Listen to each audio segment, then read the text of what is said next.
Welcome back into the Sports Source. We got a rapid fire segment here. I want to knock out a bunch of these topics that I said are too long to cover in rapid fire segments. Okay, Josh Ward, reading the texts and emails, it looks like the donors and politicians were really the ones that put the kibosh on the Schiano deal. Would the donors have killed it anyway, or did the social media reaction spur them to do it?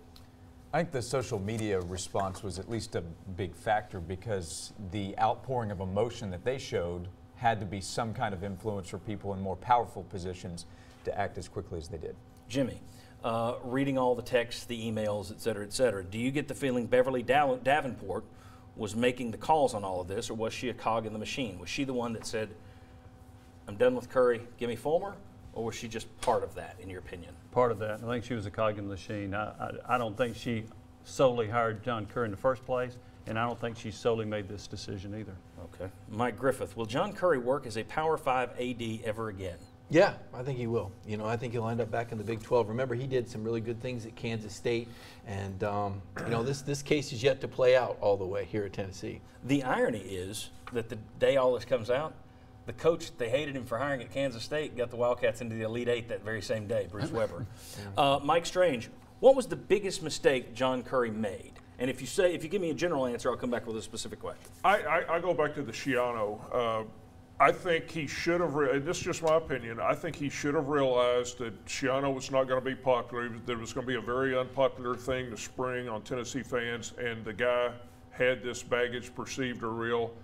I think if he presented Chip Kelly with a little baggage or Dan Mullen with a little baggage, it would have gone over. Could have floated that, but I just don't know that an unpopular hire with baggage. I think that was a mistake. We said that morning on the show, that Sunday, we said, well, they can't hire Schiano because the fans will revolt. Mm-hmm. If we can see it here, John Curry should have been able to see that. I mean, this wasn't Ron Zook at Florida where you had a small group that was very vocal about it. This was the majority of the fan base said, we don't want this guy, and he tried to hire him anyway. Isn't it clear that he didn't have a plan B either? Yeah, because he started going all over the place. It was Mullen and Schiano, and then I don't know what's next. That was actually the PR help he needed. He just didn't know it. Didn't know it. There you go. Okay, most Vol fans will say 95% would prefer Fulmer and Pruitt to Curry and Leach, I think.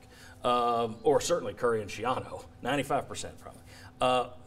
To them, the ends justify the means. Got our guy. But looking at it and comparing it to other cases where I can't remember an AD getting killed over a search, did Curry get screwed in this a little bit? Or did he get what he asked for because he didn't pay attention to the tea leaves?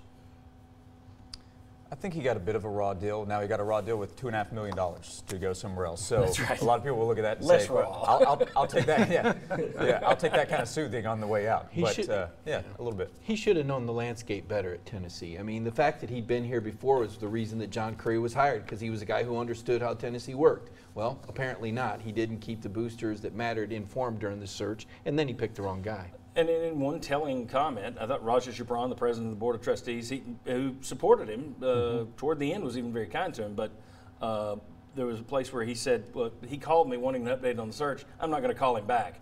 My thought was, if somebody who technically is kind of one of my bosses, and that's when you look at the Board of Trustees, that's what that is, tells me to do something, I'm probably going to give him the courtesy of doing it.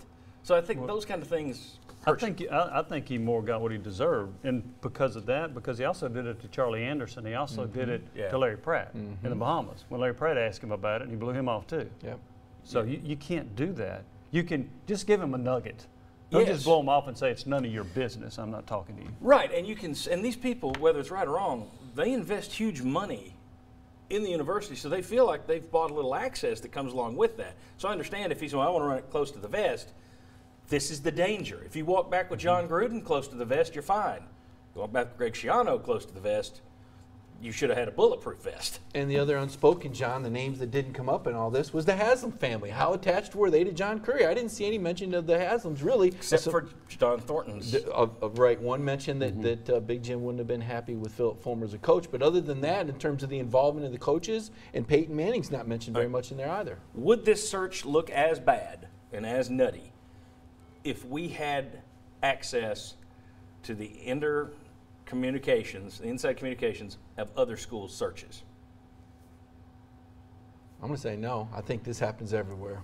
I think to an extent it does too. I think the Schiano thing's a little different, but for the most part, Yeah. I bet they all look wild and wacky. I'm going to go Tennessee's an outlier on this one. I think theirs is more bizarre. I think they're more bizarre with most everything they do.